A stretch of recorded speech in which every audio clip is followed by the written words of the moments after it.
Hello guys, welcome to our channel easy solution with Sagar.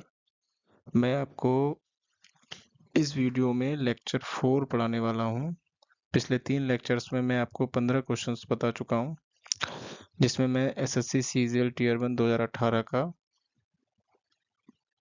Math के question जो 4 जून 2019 को paper हुआ था शिफ्ट 2 का, उसके बता रहा हूं। ठीक है, चलिए स्टार्ट करते हैं। पहला क्वेश्चन है हमारा ट्रिग्नोमेट्री का। बोल रहे हैं कि cos थीटा इक्वल है आपके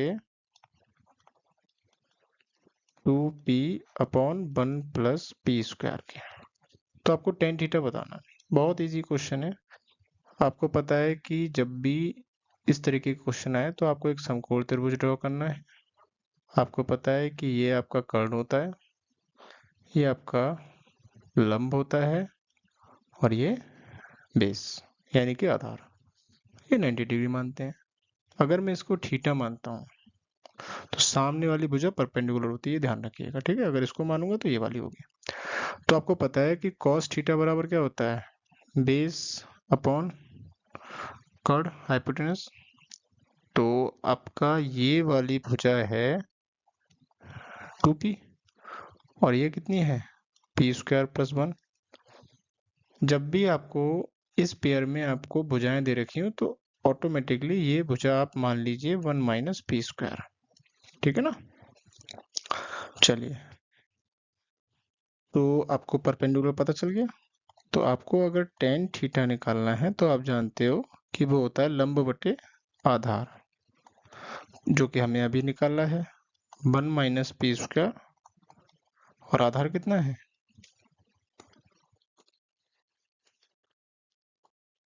2p।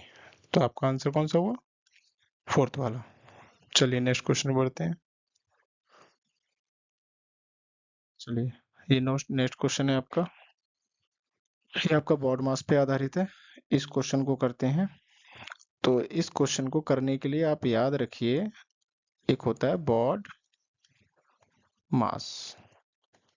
ठीक है, BODMAS। बी का मतलब होता है ब्रैकेट। ब्रैकेट कई प्रकार की होती हैं, 4 प्रकार की होती हैं। ठीक है, जब मैं आपका क्लास पढ़ाऊंगा चैप्टर वाइज, तब मैं आपको बताऊंगा। ठीक है, तो 4 प्रकार की होती हैं, तो उसमें भी करने का तरीका क्या होता है वो भी आपको बताऊंगा। तो ब्रैकेट आपका ये समझ लो कि ब्रैकेट है इसका मतलब। ओ का मतलब ऑफ होता है, जो हिंदी में का लिखा होता है, जैसे कि ये लिखा है। ठीक है। डी का मतलब डिवीजन का चिन्ह आपको पता ही है। एम का मतलब मल्टीप्लिकेशन। ए का मतलब एडिशन। और एस का मतलब सब्ट्रैक्शन। जब कभी भी किसी भी इक्वेशन में आपको ये सारी चीजें दे रखी हैं तो आपको करने का प्रोसेस इधर से इधर जाता है। यानी सारी चीजें होंगी तो पहले ब्रैकेट सॉल्व करोगे, फिर का, फिर डिवाइड, फिर मल्टीप्लाई। प्लस माइनस में कोई भी कर लो, कोई दिक्कत नहीं। ठीक है, तो अभी यहाँ पर ब्रैकेट तो है नहीं, तो हम पहले ये सॉल्व करेंगे। तो लिखेंगे 5 डिवाइड बाय, का मतलब भी गुणा होता है। ठीक है, 5 25 गुणा 2, 2 डिवाइड बाय, यहाँ भी ब्रैकेट नहीं है तो इसको सॉल्व करेंगे। 2 दूनी 4 माइनस, यहाँ ब्रैकेट है तो पहले ब्रैकेट के अंदर की संख्या सॉल्व करेंगे। तो केवल 2 ही संख्या है, उनके बीच में माइनस लगा है, तो 5 में से 2 गया, कितना बचा 3, ब्रैकेट हट गया, 6 गुणा 2। चलिए, अब डिवाइड करेंगे पहले। तो ये पहली संख्या छोटी है, दूसरी बड़ी है, 5 25, तो 1/5 आएगा। ठीक है, सेम 2, 1/2 सॉरी, और ये 5 माइनस का, ये कितना हुआ, 3 दूनी 6, 1/2 गुणा 2। ठीक है, यहाँ से 2 से 2 गया, ये हो गया 2/5, और 5/2 माइनस का 1 बचा, 2 दूनी 4, और 5 25, और 5 दूनी 10, माइनस 1, 29/10 माइनस 1। एलसीएम लिए कितना आया, 29 माइनस 10/10, यानी 19/10। कौन सा आंसर है? फोर्थ वाला। नेक्स्ट क्वेश्चन पे बढ़ते हैं। ये क्वेश्चन भी मैं अपने पहले वीडियो में करा चुका हूँ, जो शिफ्ट 1 के मैंने 25 क्वेश्चन एक साथ कराए थे, उसमें अब मैं आपको बता चुका हूँ। सेम वैसे ही होगा, ठीक है। शायद मुझे लगता है रिपीट भी हुआ है रिपीट नहीं हुआ है, बट देखते हैं। चलिए, संख्याएं थोड़ी सी अलग हैं, बस उसमें 72 से ही डिवाइड करना था। उसमें भी ऐसी ही वैल्यू निकालनी थी, शायद 4x - 3y की निकालनी थी। चलिए देखते हैं। 7 8 9 x 5 3 1 5। थोड़ा सा स्पेस दे के मैंने लिख लिया। अच्छा, 72 को मैं 8 × 9 लिख सकता हूँ। यानी अगर इन दोनों संख्याओं से ये संख्या डिवाइड हो जाएगी तो पूरे से हो जाएगी। और बोला भी है कि 72 से विभाज्य, यानी कि 8 से भी डिवाइड है ये और 9 से भी डिवाइड है। 8 का रूल क्या कहता है कि लास्ट की 3 अंकों से जो संख्या बनती है, अगर वो 8 से डिवाइड है तो वो संख्या भी पूरी 8 से डिवाइड होगी। ठीक है, चेक कर लेते हैं। y की वैल्यू हमें देखना है। अब 8 से 8 सम संख्या है, तो y लास्ट में है तो सम संख्या ही हो सकती है, इवन और तो हो नहीं सकती। तो हम संख्या लेके देख सकते हैं।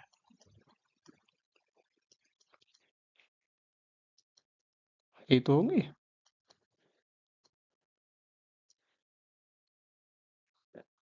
क्या ये संख्या कट रही है 8 से? 8 3 24 नहीं कट रही। ये 8 3 24, 8 ने 72। और भी चेक कर लेते हैं, ठीक है। 8 3 24 नहीं कट रही, 8 3 24 नहीं कट रही, नहीं कट रही। इसका मतलब ये है कि मुझे y की वैल्यू मुझे पता चल गई, कितनी है? 2। अब 9 का रूल क्या होता है कि सभी अंकों को जोड़ दो आपस में। अगर अंकों को जोड़ने के बाद जो संख्या प्राप्त होती है, अगर वो भी 9 से डिवाइड है तो पूरी संख्या 9 से डिवाइड होगी, ठीक है। तो हम जोड़ते हैं। 7 और 8 कितने हुए? 15।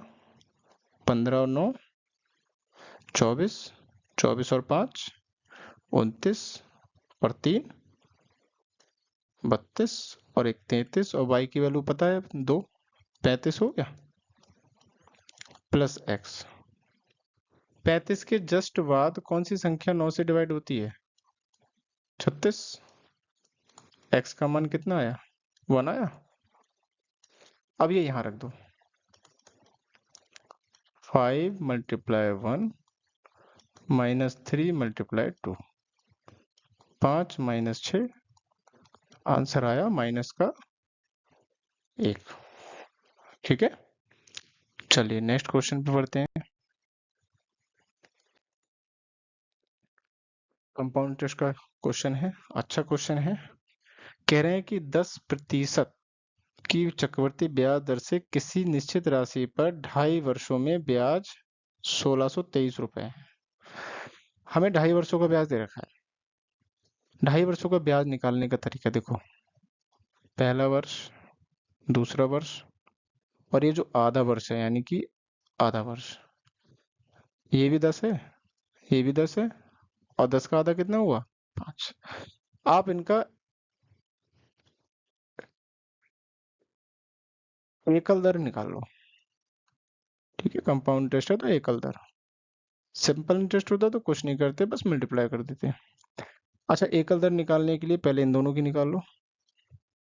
तो 10 + 10 + 10 × 10/100, 21 आया।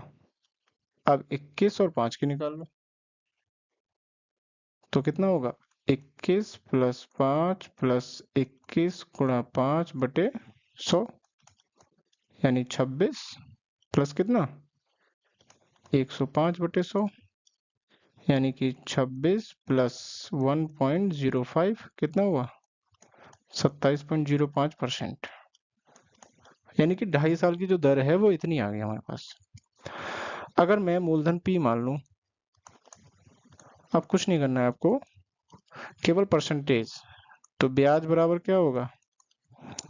मूलधन गुणा दर गुणा समय। अब तो साधारण ब्याज वाला ही फॉर्मूला लगा दो आप, तो आंसर आ जाएगा आपका। समय अब मैं 1 मानूंगा, ठीक है, क्योंकि मैंने 2.5 साल का इंटरेस्ट निकाल लिया। ब्याज कितना है? 1623। पी निकालना है। दर कितनी हो जाएगी? 27.05 और 100 मल्टीप्लाई 100 आ जाएगा यहाँ। 5 से काटा पहले, 55 25, 5 चौक 20, 5 एकम 5, ठीक है ना। 5 दूनी 10। अच्छा, 541 से 3 बार में जा रहा है, तो P बराबर कितना आया? 3, 20 और 100। P बराबर कितना आया? 6000 रुपये। ठीक है, सारे क्वेश्चन ऐसे ही करने हैं आपको, ठीक है, क्योंकि चक्रवृद्धि ब्याज का फॉर्मूला ये होता है, अमाउंट बराबर प्रिंसिपल 1 प्लस आर बटे 100। आर तो आपको वैल्यू दे रखी है, लेकिन यहाँ एन आपका अगर पूर्णांक होता तो आप कर भी देते, लेकिन 2.5 वर्ष का कैसे करोगे? तो हमेशा ध्यान रखना, आप एकल दर निकालना, ठीक है, इस तरीके से। अगर 1.5 वर्ष का होता तो यहाँ 10 ले लेते, यहाँ आधा वर्ष यानी 6 महीने, तो 10 का आधा कितना हुआ? 5। तो 10 और 5 की एकल दर निकाल लेते हैं। 3 दे रखी है तो आप पहले 2 की निकाल लो, फिर जो आएगा उसकी और उसकी निकाल लो, ठीक है। चलिए नेक्स्ट क्वेश्चन में बढ़ते हैं।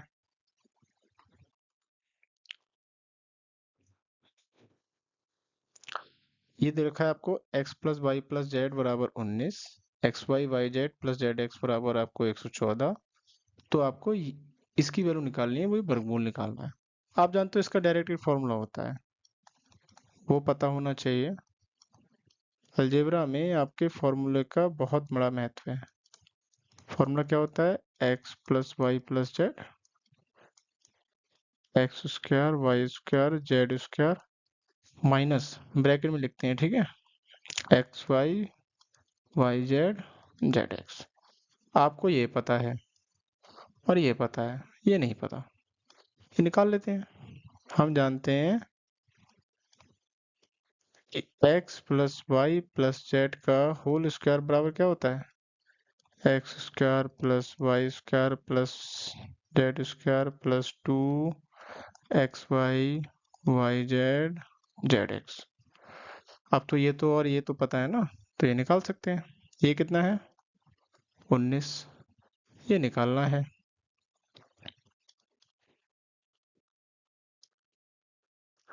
ये कितना है? 114। ये कितना आएगा? 361 माइनस ये इधर चला जाएगा 228। तो x square plus y square plus z square कितना आया?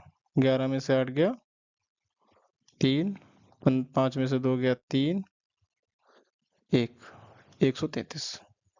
पता चल गया? तो हम इसमें लगा सकते हैं ये वाली वैल्यू में। तो x plus y plus z कितना है? 19। ये कितना है? 133 माइनस ये कितना है? 114। तो ये 19 गुणा 19। अब इसका वर्गमूल ही तो निकालना है। तो ये कितना आया? 19 आया। कौन सा आंसर है? थर्ड वाला। चलिए, ये मैंने आपको क्वेश्चन नंबर 16 से लेकर 20 तक बता दिए। चलिए नेक्स्ट वीडियो में आपको बताता हूँ क्वेश्चन नंबर 21 से लेकर 25 तक। ठीक है, थैंक यू।